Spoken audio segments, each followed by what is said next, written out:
clamoroso di il Vicenza in vantaggio, il palo di Martinelli, poi sulla ribattuta e Semioli a infilare la porta di Rafael, il palo di Martinelli nel mischione, poi Semioli batte un siluro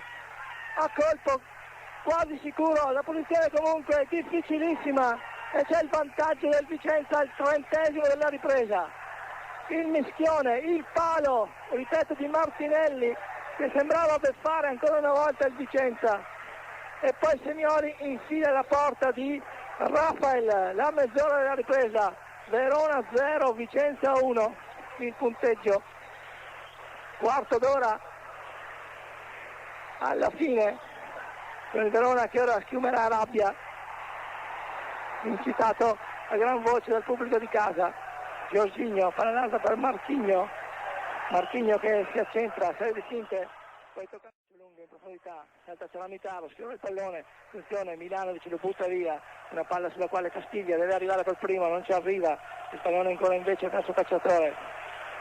palla dentro, salta Ceramitaro a respingere, ancora palla larga dove c'è Carrozza, attenzione, Carrozza penetra, va sul fondo il cross deviato, Breme che è molto bravo ancora una volta, 40 secondi, 20 secondi alla fine, Verona 0, Vicenza 1, Breme che porta di grande esperienza un po' a spasso il pallone per l'area di rigore, il mio cronometro è finita, Breme che lungo rinvio, palla lunga sulle pareti di Bocchio a saltare di testa, tocca verso Mustacchio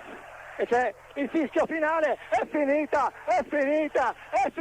il Vicenza vince e spugna il Bentegodi, Verona 0, Vicenza 1, 3 punti fondamentali, importantissimi per la rincorsa a una salvezza che rimane disperata, che rimane difficilissima, ma oggi è arrivata l'impresa, per una squadra che ci ha creduto, che ha sofferto anche poco, se vogliamo, in considerazione di quanto era temuta questa partita. Il gol di Semioli al minuto 74, dopo che Martinelli aveva colpito il palo interno, sembrava una beffa, ma la palla è arrivata a Semioli che l'ha infilata sotto l'incrocio a bracci dei biancorossi in mezzo al campo. Verona 0, Vicenza 1, una vittoria, ripeto, che pesa tantissimo, pesa un'infinità, mentre qui ci tirano di tutto, ma meglio così, una vittoria, ripeto, che è importantissima, mentre continuano le feste dei tifosi del Vicenza che hanno seguito la squadra al Bentegodi per la prima sconfitta interna del Verona di Mandorlini, tutta la squadra sotto la curva,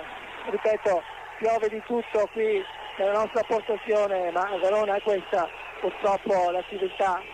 abita da un'altra parte, fa niente, l'importante è che la vittoria sia di marca bianco-rossa vicentina. Chiudiamo il collegamento perché è abbastanza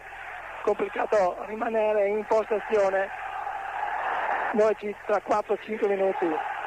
ci sentiamo dalla sala stampa. Ricordo il finale: Verona 0, Vicenza 1, il gol